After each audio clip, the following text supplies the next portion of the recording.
dan mendadak ya, ada pelatihan.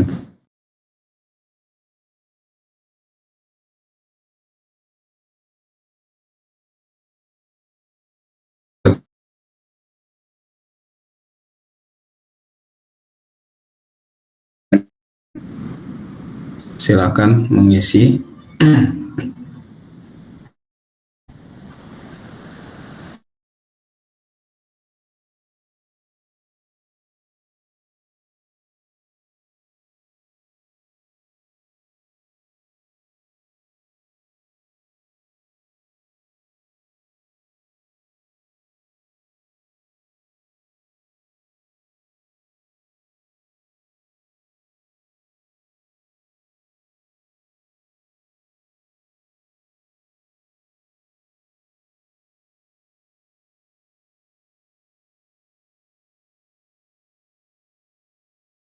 Jadi seperti yang kemarin-kemarin materinya udah saya taruh di Spada semua.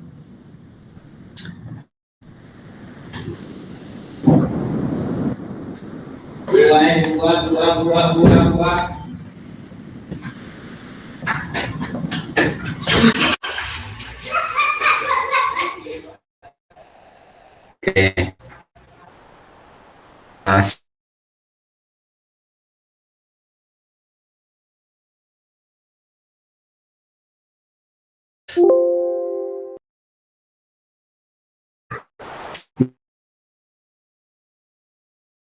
Ada yang bisa menerjemahkan dari segi nama ini spread spectrum maksudnya? Silakan, kita diskusi saja.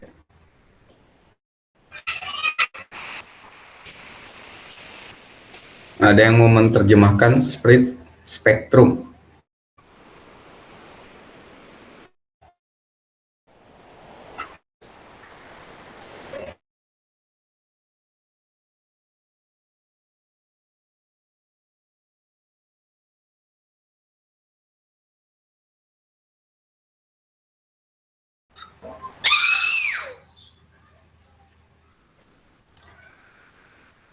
Baik, jadi spread itu artinya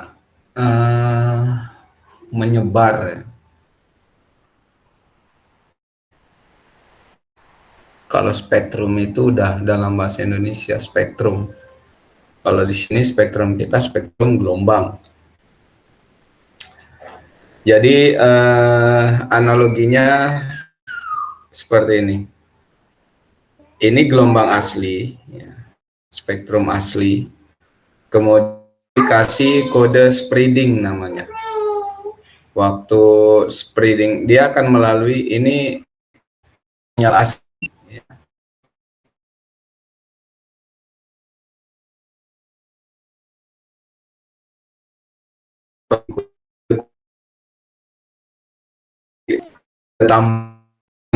Supaya dia kelihatannya seperti ini nih. BSS ini berarti ini kan B ya, kode spektrum B. Nah, BSS ini berarti spektrum B yang mengalami spread spektrum. SS ini spread spektrum. Jadi dia udah disebar. Ya, awalnya panjang gelombangnya ya cuma segini aja ya, lebar gelombang. Tapi setelah dikasih kode, jadi seperti ini, lebar. Ini maksudnya apa gitu? Nanti waktu akan nyampe di penerima,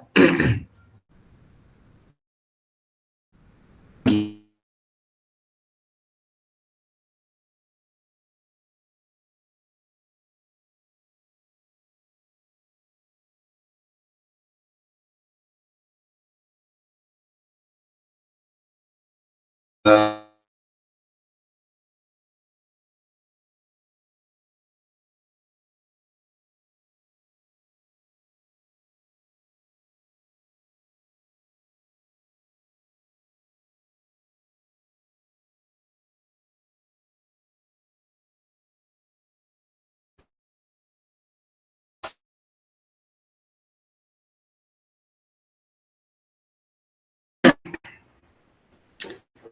88 sampai MHz. Nah, kalau dia seperti itu kan kita ikut di gelombang seperti itu. Nah, kalau dia diperlebar, itu susah orang menjamming dengan spread spektrum yang lebar. Ini memerlukan power yang besar. Ya, karena saya sebenarnya nggak ahli di bidang sinyal. Saya tanya ke yang ahli. Ini apakah memang iya kalau spread spektrum itu memang nggak bisa di-jam? Terus jawabannya sebenarnya bisa, tapi dia memerlukan power yang besar. Atau ada alat katanya. Misalkan ya, ada beberapa taruhlah di Mandalika. Orang akan aslinya dia menggunakan beberapa titik ya, di beberapa titik. Kemudian untuk yang dari atas kadang menggunakan helikopter atau menggunakan drone untuk men-shoot ya, mengambil gambar sepanjang lintasan ketika balapan berlangsung. Jadi kan sering berganti-ganti ya gambarnya, angle kameranya berganti-ganti. Ya, kadang dia dari samping, nah karena itu ada banyak kamera, bahkan infonya di MotoGP itu hampir 180 titik kamera yang tak. Jadi itu berpindah itu kan kecepatannya tinggi ya MotoGP. Dia berpindah, dia di syuting pakai kamera berikutnya dan seterusnya. Ya, kalau yang dia terus mengikuti dari atas, misalkan pakai drone. Nah, saya juga mencari info dan mendapatkan info bahwa misal ketika perhelatan di MotoGP itu banyak orang pengen mengambil gambar menggunakan drone, men-shoot ya. Dia juga pengen bikin rekaman sendiri atau entah siaran langsung gitu. Ya. Tapi itu ilegal, ya, karena yang berhak melakukan apa namanya syuting atau pengambilan gambar itu udah tertentu, udah ada kontrak ya dengan penyelenggara MotoGP. Jadi nggak bisa sembarangan orang. Nah, bagaimana cara mencegah drone-drone ilegal itu ketika pengen mengambil gambar? Salah satu caranya adalah melakukan jamming.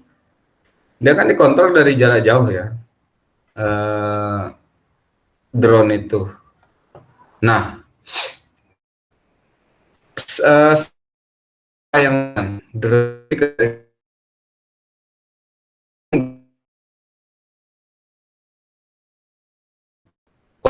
wireless, gelombang pengendali. Kalau benangnya fisik ya, kalau ini benangnya itu berupa gelombang radio untuk mengendalikan kemana drone itu akan pergi, itu terbang. Nah, caranya adalah untuk mencegah drone ilegal itu melakukan jamming. Jamming itu kita blok atau kita putus benangnya itu. Kita cut dia, jadi dia nggak akan bisa. Jadi nanti drone-nya itu jatuh karena dia lost kontak dengan pengendali atau pengontrol seperti itu. Nah, seperti saya sampaikan tadi, menurut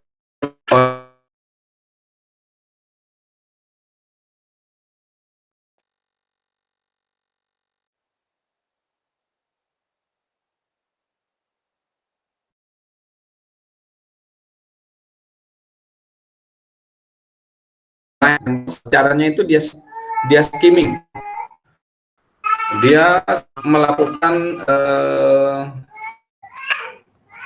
apa istilahnya, gimana?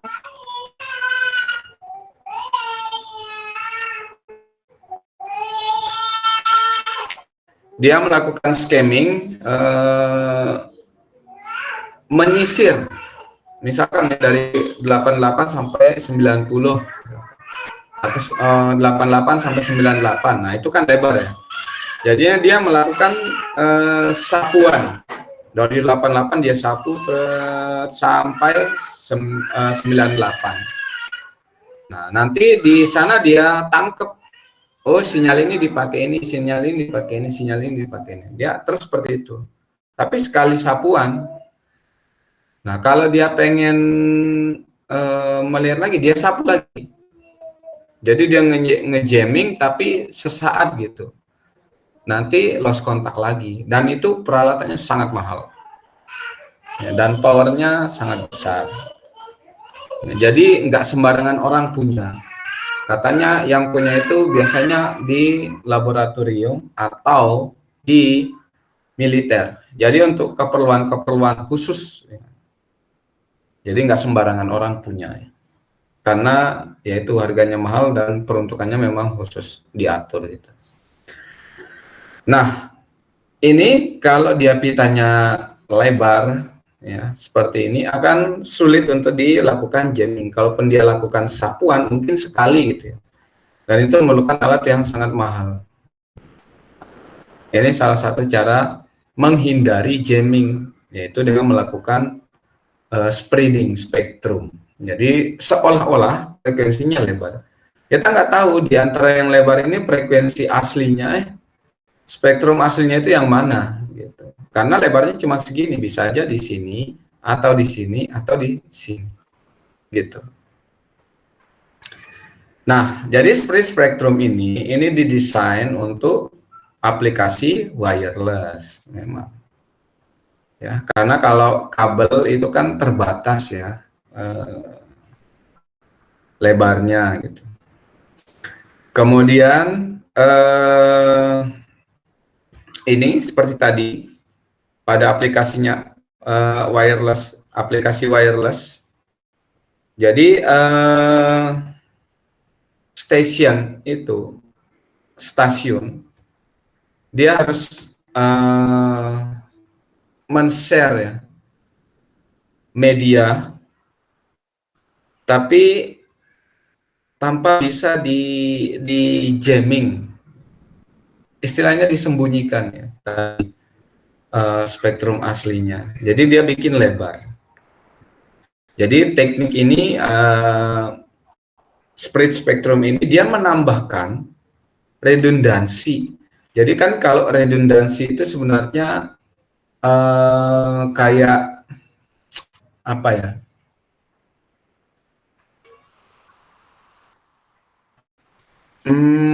Gelombang yang sama tapi berulang-ulang gitu. Redundan. Tapi ada satu yang asli gitu. Yang lainnya itu sebenarnya semu. Ya, ini salah satu cara untuk menyembunyikan yang asli. Jadi dibikinlah yang klon beberapa. Jadi ini kelihatan lebar karena ada klon-klonnya. Makanya bentuk sisi gelombangnya sebenarnya hampir sama ya dengan aslinya. Karena sebenarnya klon gitu ya, tapi beberapa gitu, di klon. Seperti itu. Nah, kalau misalkan bagaimana sih peristiwa dari spreading spektrum itu? Jadi kalau kita misalkan untuk masing-masing stasiun, taruhlah stasiun B gitu, stasiun B dan masuk ke proses spreading. Di spreading proses ini ditambahkan spreading kode yang bertugas untuk membuat ya kayak semacam kayak tadi redundannya untuk sinyal asli. Jadi nanti akan menjadi lebar sinyalnya, tidak seperti sinyal asli. Nah, jadi sinyal hasil spreading kode itu sudah pasti lebih besar dari kode asli karena udah ditambahkan redundan. Nah, redundan ini fungsinya untuk membungkus sinyal asli sebagai bentuk proteksi ketika dilakukan transmisi. Kan orang cenderung mencuri data itu di jalan waktu ditransmisikan.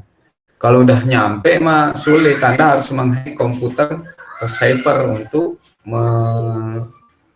mencuri kodenya gitu. Tapi kalau itu lebih gampang kedetek. Tapi kalau di jalan dicegat, nah itu kan agak sulit ya. Apalagi kalau misalkan komputer penerima itu udah berlapis-lapis pengamanannya. Seperti itu. Kayak Anda mengirim paket lah, jadi dibungkus ya dengan bungkus yang besar. Itu untuk supaya orang tahu, oh ini di dalam isinya besar apa kecil gitu. Kemudian isinya apa orang nggak tahu karena dibungkus. Nah, ada dua teknik spread spectrum ini. Yang pertama istilahnya frekuensi hooping. Kemudian yang kedua direct sequence. Nah, yang frekuensi hooping spread spectrum atau disingkat FHSS ini, jadi dia ada semacam tabel, frekuensi tabel. Kalau dari segi kata-katanya ini ya, frekuensi hooping. Jadi hooping itu istilahnya dia meloncat, ya, berpindah. Frekuensinya itu berpindah-pindah gitu. Misalnya kalau orang yang melakukan transmisi dengan frekuensi sekian-sekian ya, taruhlah 88 sampai 90. Jadi rentangnya kalau itu udah diperlebar tadi ya, misalkan dari 8 sampai dengan 98, itu ada 10 MHz misalkan lebarnya. Nah, di rentang itu kan ada 89, 8 apalagi 90, 91, 92 sampai dengan 98 frekuensinya. Kalau kita bentuk kotak. Nah, dia bisa loncat-loncat. Sebentar dia menggunakan 89, sebentar menggunakan 90, sebentar menggunakan 95, acak. Loncatnya itu random. Nah, skemanya seperti ini. Jadi sinyal asli itu masuk ke modulator. Di modulator ini ada namanya frekuensi synthesizer. Nah, sebelum masuk ke frekuensi synthesizer ini ada namanya pseudorandom code generator. Ini yang membangkitkan kode-kode acak. Ya. Nanti di frekuensi mana yang dipakai berubah-ubah seperti itu. Nah, kode yang di sini dengan kode penerima itu sama nanti. Jadi ketahuan udah kayak apa ya? Kayak simetrik. Anda mungkin pernah belajar yang apa namanya?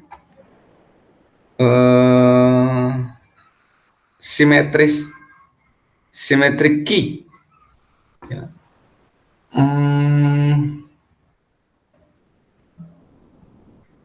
Apa namanya ya symmetric?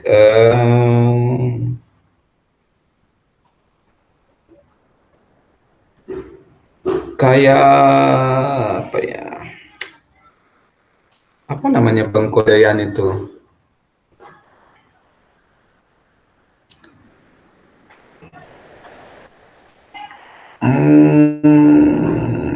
Sebentar. Kriptografi ya, yang sifatnya simetris. Ya, jadi ada key di pengirim, ada key di penerima. Jadi key di pengirim, kunci di pengirim dengan kunci di penerima itu sama di kripto untuk pengamanan data gitu ya. Jadi ini data kayak dikirim ya, dibungkus ya, di kripto, diamankan. dengan menggunakan kunci tertentu. Nah, kuncinya ini Anda kasih juga ke penerima. Ya, jadi ini digembok ya. Anda ngirim paket, dikasih gembok. Kunci gemboknya juga selain Anda yang punya juga si penerima. Nanti si penerima bisa membuka gitu, seperti itu. Nah, frekuensi hooping ini dia ada namanya ini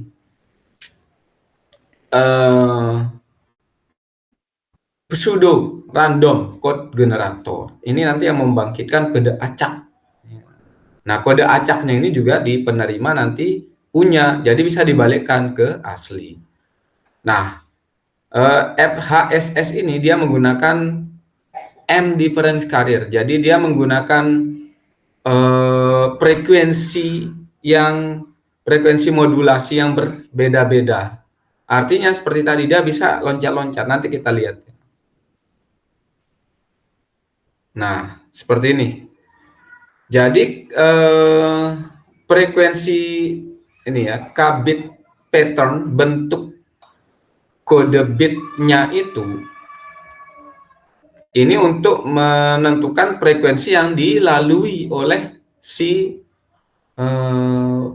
sinyal ya, yang paket yang dikirim.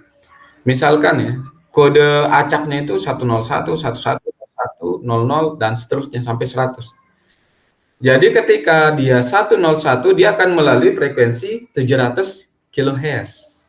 Ini spreadingnya ya dari sini sampai sini misalkan. Dari 200 sampai 900 kHz. Nah, nanti ketika dia berubah-ubah, ketika berpindah kodenya 111 dia akan melalui frekuensi 700. Ya, awalnya tadi 101 itu adalah 700, kemudian 11 itu 900 gitu ya. Jadi dari 700 pindah ke 900. Dari 900 ke 001 itu 300. Jadi dia acak pergerakannya. Nah, jadi akan sulit dideteksi. Anda misalkan orang melakukan jamming terhadap frekuensi Anda, sedangkan Anda mengirimnya itu berpindah-pindah frekuensinya, itu akan sangat sulit. Dia ngejam di frekuensi 800, nggak kena, Anda melalui frekuensi 900. Kemudian dia ngejam 900, berikutnya Anda sudah pindah menggunakan 001, 300 kHz. Jadi analoginya gini,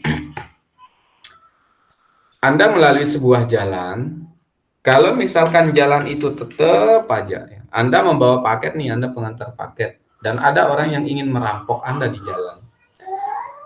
Langkah pertama adalah yang dia lakukan, dia akan mencari jalur mana yang Anda lalui. Nanti dia akan mencegat di jalur itu. Bagaimana mungkin dia akan mencuri dari Anda kalau jalan yang Anda lalui saja dia tidak tahu. Makanya kalau di film-film ya, dia akan melakukan perampokan. Dia petakan dulu rute yang akan dilaluinya adalah ini. Nanti kita cegat di titik ini. Gitu. Kita hadang mobilnya, kemudian kita ambil paketnya. Seperti itu. Nah, dengan frekuensi hooping ini, Anda boleh loncat-loncat ke jalan-jalan yang berbeda. Taruhlah jalan ini ada di beberapa jalan ya, menuju Anda dari Cilegon ke Serang, ada beberapa jalan. Sebentar Anda melalui jalan A, sebentar-bentar pindah ke jalan B, sebentar lagi pindah ke jalan K, nggak lama ke jalan C misalnya. Bayangkan betapa kesulitannya orang menghadang Anda dengan pergerakan yang acak dengan melalui jalan yang berbeda-beda. Seperti itu konsep kerjanya. Ya, jadi kode ini akan memandu Anda frekuensi mana yang akan Anda lalui. Kalau kodenya 101, Anda pakai 700 kHz. Kemudian berikutnya 111 gitu. 11 itu 900 kHz. Anda pindah jalur menggunakan frekuensi 900 kHz. Sebentar kemudian Anda 300 kHz. Terus seperti itu ya, berpindah. Nah, nanti akan seperti ini. Periode pertama Anda melalui 700, periode kedua pindah ke 900, periode ketiga pindah ke 300, periode keempat ke 200, periode 5 400. Terus seperti itu. Jadi dia akan membentuk gelombangnya seperti ini. Nah, itu siklus pertama. Di siklus kedua nanti akan berulang seperti itu. Siklus ketiga seperti itu. Jadi gelombangnya bentuknya sebenarnya teratur ya. Nah, kalau gini kan timbul pertanyaan, oh, ini kan apa namanya? Periode gelombangnya dia akan membentuk siklus yang tetap.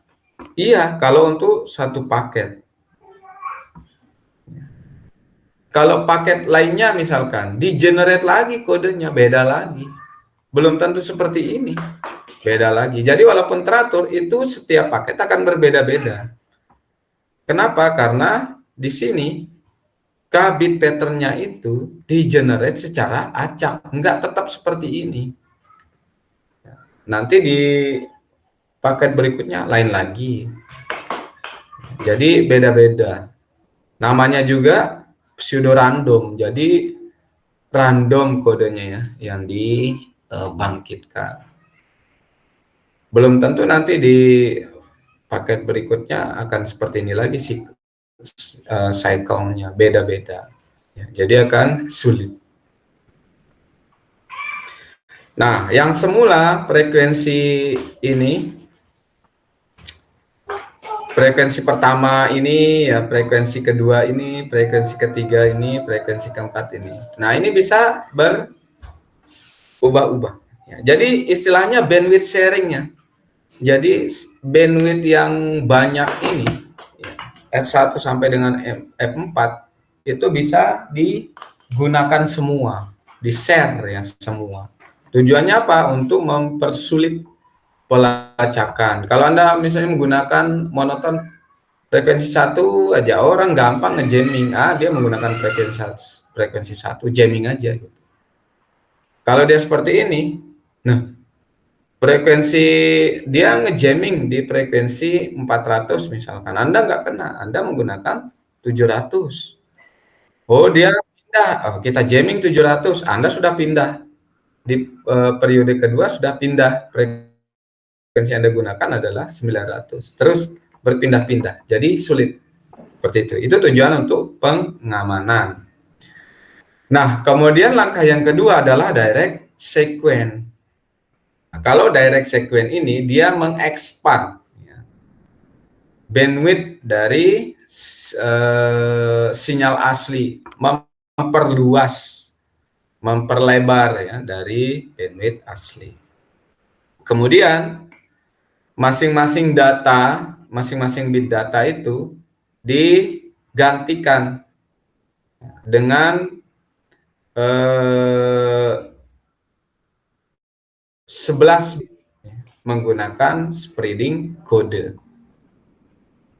Ini apa yang berfungsi untuk mereplace dengan kode ya, data dengan 11 bit menggunakan spreading kode, ada chip generator nanti yang membangkitkan kode untuk spreading.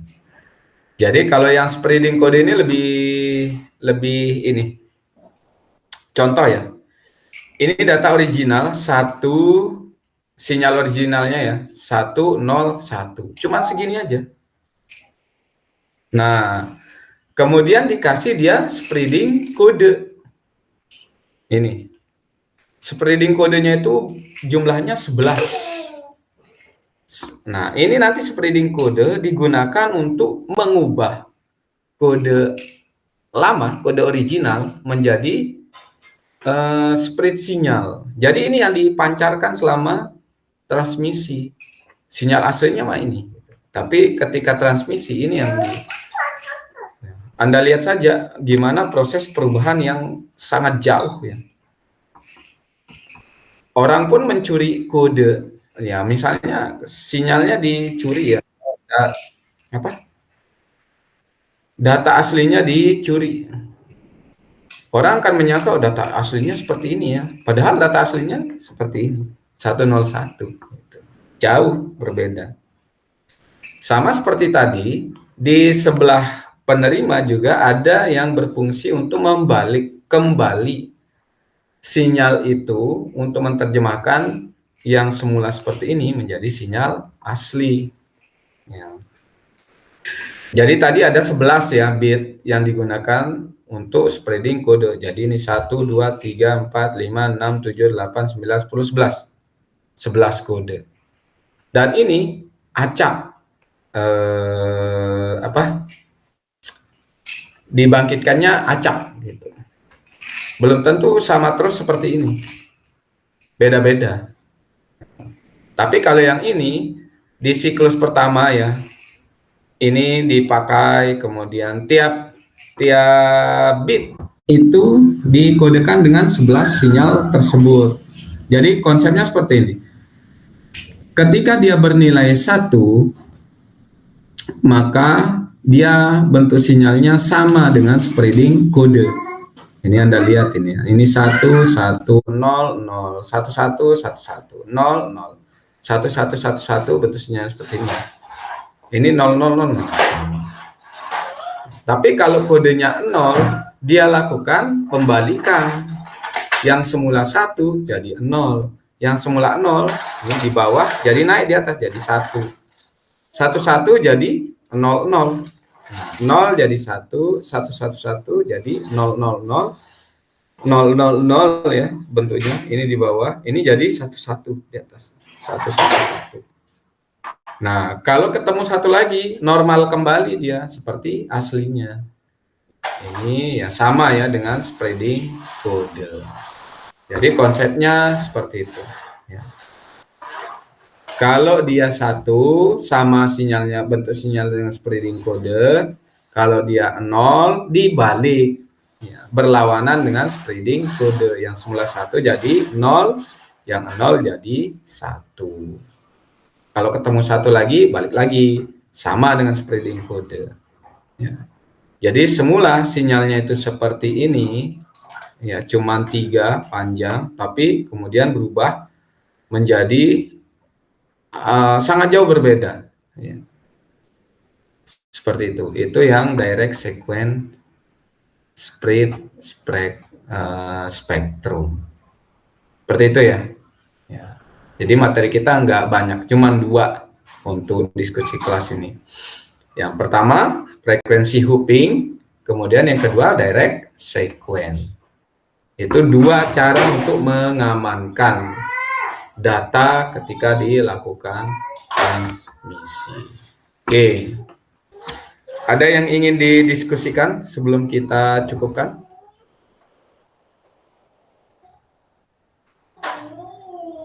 Ada? Nggak ada? Oke. Jangan lupa mengisi presensi ya. Kalau tidak ada, saya cukupkan. Insya Allah kita diskusi kembali pekan depan. Dan di UAS itu selalu saya munculkan ya, spreading kode, kemudian frekuensi hooping ya, sebagai bentuk pengamanan sinyal itu selalu muncul. Jadi mohon dipelajari kembali ya. Baik, saya cukupkan. Terima kasih. Assalamualaikum warahmatullahi wabarakatuh. Waalaikumsalam warahmatullahi wabarakatuh. Udah selesai. Masih Pak.